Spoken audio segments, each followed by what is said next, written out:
I'm a big Lana Del Rey fan, a really big one. I flew to her concert in Glasgow. I finally saw her for the first time ever in concert a few days ago on the 26th of June. It was amazing. I'm from Austria, so we flew there and had a little holiday. And because I didn't vlog as much, or forgot to vlog because we had stress and we had a little drama with our hotel, I was very stressed. Anyways, what I'm gonna do today, I'm gonna rank her 10 studio albums. I have them all in vinyl, and technically the one that I've read here, being Lizzie Grant, it's not technically a studio album of her. Many people say it's not a debut, and I think for me it's a debut album. I think she definitely, because she had her Majela era and other eras before. Then she called herself Lizzie Grant, which is her birth name, and then Lana Del Rey. I think this one was the most professional out of all of them. So I'm gonna include it into this list and make a top 10 Lana Del Rey albums ranking today.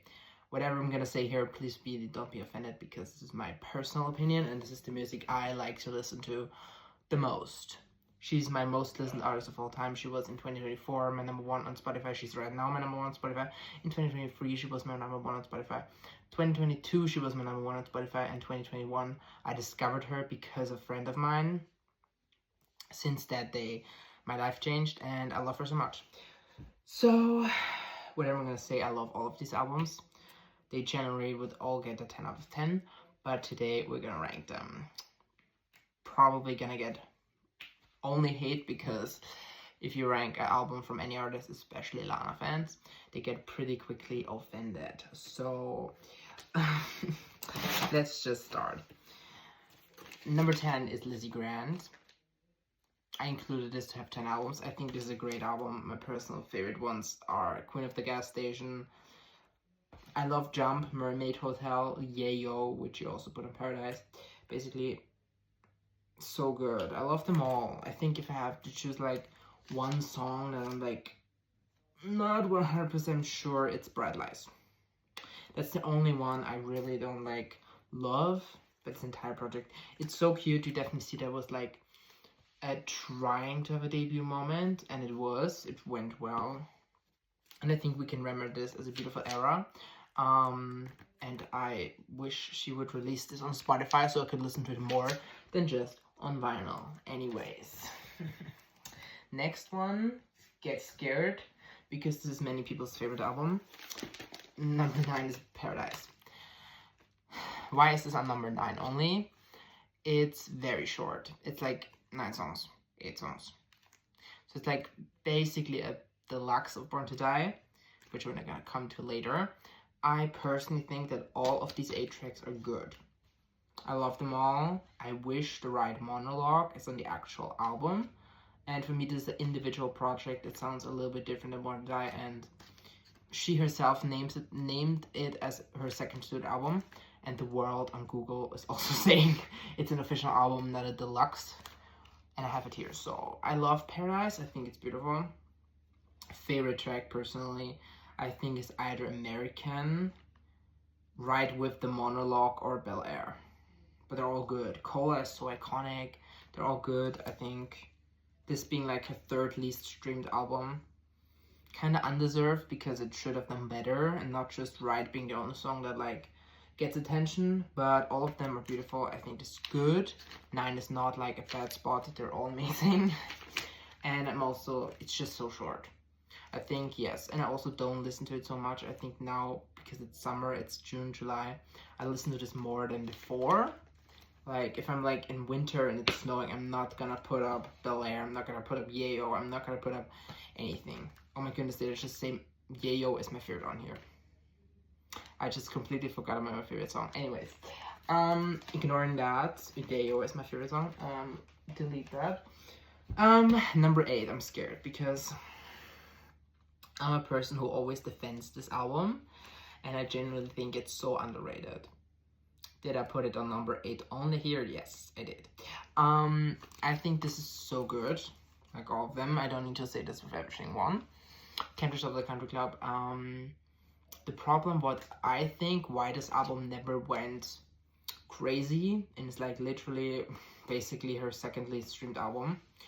I think because she did Blue Banisters so early after it, and in 2021 when she released this, she wasn't like, she was a big celebrity, the world knew her, she had so many influences, but like she blew up in 2023 technically because of TikTok, and like she went from like 20 million listeners to 50 million. So I think if this would have been released in 2023, maybe she would have gotten a bigger moment. This is only 11 tracks. This is 11 tracks, and I don't even know what the singles were. I think the title track, Let Me Love Like a Woman. I don't know if White Dress was a single, but that had a music video with the roller skates. That's so cool.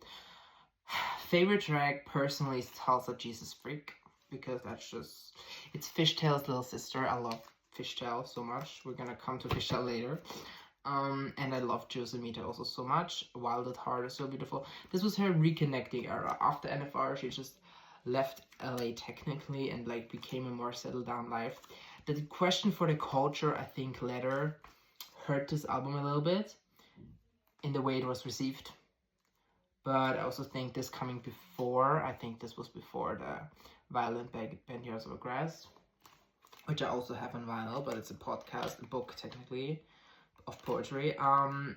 This is beautiful. Number 8 is not a bad spot.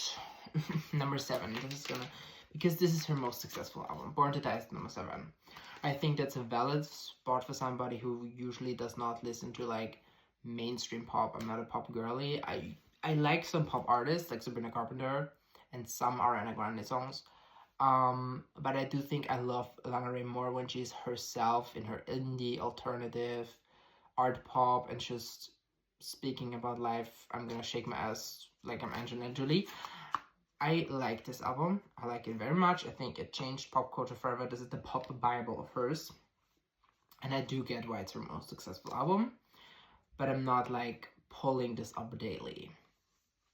I could have also changed this in chemtrails, but then I would have put in like Born to Die number 8 and y'all would have freaked the fuck out. This is beautiful. She also did video games on the tour. She did Summertime Sadness and only video games. Yeah, that's it. It's good. It's really good. I get why the world loves it so much. And this is a great official debut. Technically her second album. We're halfway through. Number 6 is Lust for Life.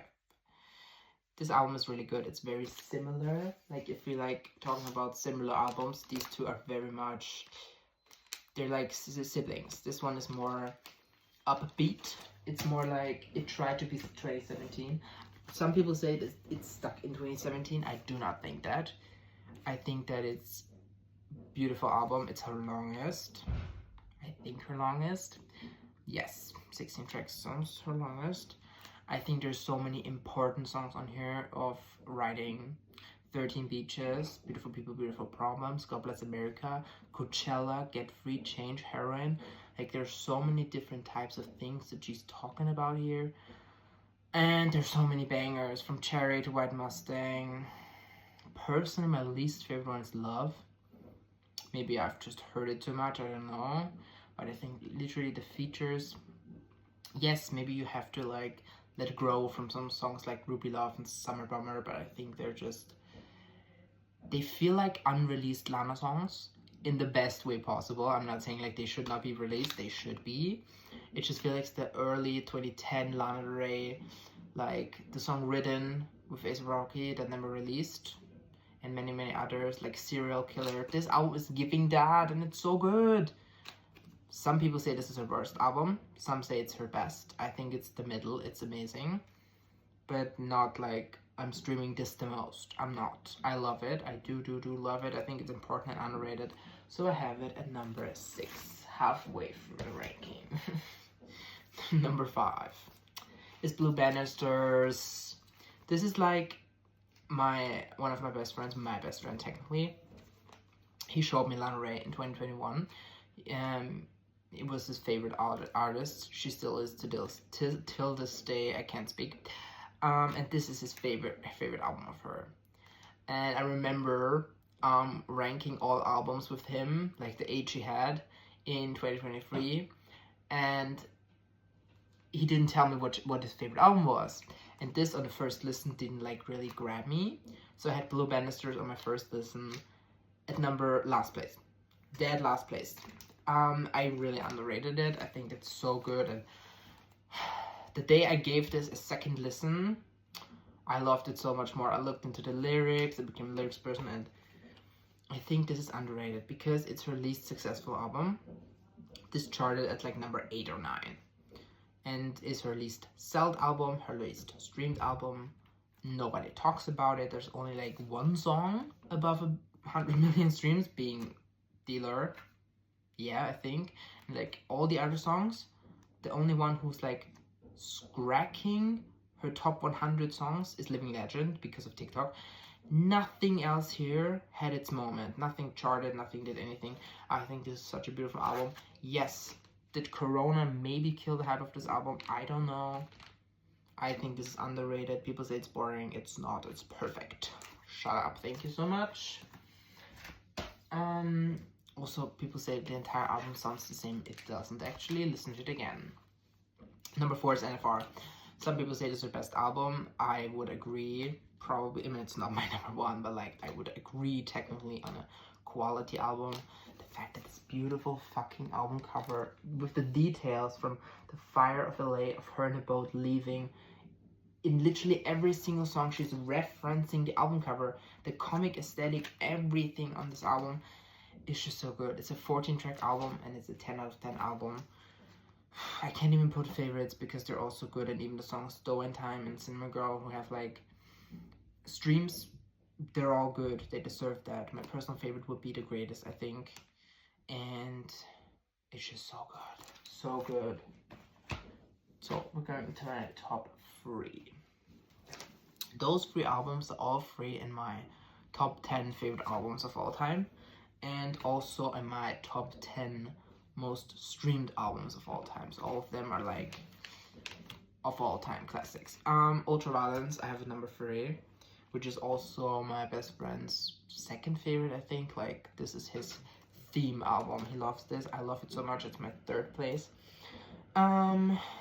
This is just, I can't describe Ultraviolence to somebody who does not have music taste. If you're sitting there, not judging you, and you listen to like David Guetta, Ava Max, Katy Perry or something, and you're sitting there thinking about actual music, girl, this here is it. That's art. Those are technically on the normal version, I think 12 songs, 11 songs, and the deluxe with 30 Kilos, Black Beauty, Guns N' Roses. I think this entire thing is just, I can't think of a single song here that I even would for money skip. Like, this is a masterpiece. It's the blueprint for alternative rock with slow art pop. Like, people did her so dirty for saying she's romanticizing abuse of alcohol and men.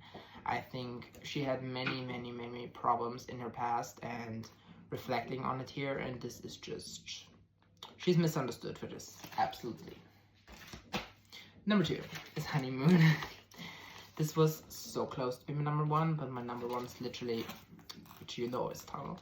I love this so much. I already know my July and August. This is gonna be my number 1 album on Spotify. This is my summer album. Everything on here describes who I am as a person. Like, the production, it's different on every single song, from 24, Blackest Day, Swan Song, everything. But they're all so good. I think it was the first time after Ultraviolence where she really just said, I'm gonna make an album for myself. Honeymoon, her brand, that's how she called on Instagram, that's how she always perceived herself. Honeymoon, this is her. And I know this is not her favorite album for some reason, but it's nearly mine, and I love it. I love it, I love it. It also cracked, I think, the 2 billion streams a few days ago, so congratulations on 2 billion streams, Honeymoon. And now my favorite album of all time. Did you know that there's a tunnel under Ocean Boulevard? Words can't describe how much I love these 14 songs on this album. I think if I look into my top 10 most streamed songs of all time, I think you would find A&W in there. You would find Margaret in there. You would find Fishtail in there, Peppers in there, and Taco Truck in there. Out of that, I think every single song here is so personal. The fact that this entire album is a journey of her going through the tunnel on the Ocean Boulevard, going into the tunnel, this finding out things about herself, about her family, and the more she gets into the tunnel, the darker the album gets, to the middle of the album where literally we have the two saddest songs of her entire career, Fingertips and Kintsugi. And then she like goes on and like tries to find the light again. Grandfather Pizza on the Shoulders, My Father Was Deep Sea Fishing. And then at the end she finds the light. She begins to be happy again, and then we're shaking our ass at Venice Bitch. With Taco Truck, I think this is so good.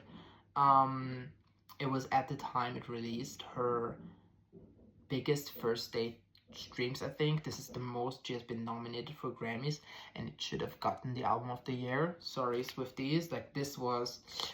Maybe it should have not, because every Grammy album of the year winner is like hated by the whole world, so maybe she should have not gotten a Grammy, but I think she would have deserved everything. Like, this album is just... We deserve the bigger era. We deserved a Peppers music video. We deserve the Paris, Texas music video. We deserved so much more than just pictures and like one music video for Candy Necklace, basically, because the other stuff is like lyric videos and stuff. Yeah, I think this is just peak music. It's my most listened album of all time. Like, I don't even have to look that up. I think that's just the case. Since it's released, it's in my top 3 every single month. Since March 2023, we have now July 2025. This is top 5, top 3 most streamed albums of me every single month. It does not disappear. Doesn't matter if it's summer, doesn't matter if it's winter, doesn't matter which season we have. These 14 songs are on repeat. I love them so much. Anyways, I think you can gather that I love Lana Del Rey so much. And this is my ranking. If you have watched this, if anybody's watching this, please let me know down in the comments what you think about my ranking, what your ranking is, because you can easily judge and be like, oh yeah, that ranking is wrong. But Diva, what's your fucking ranking? Tell me.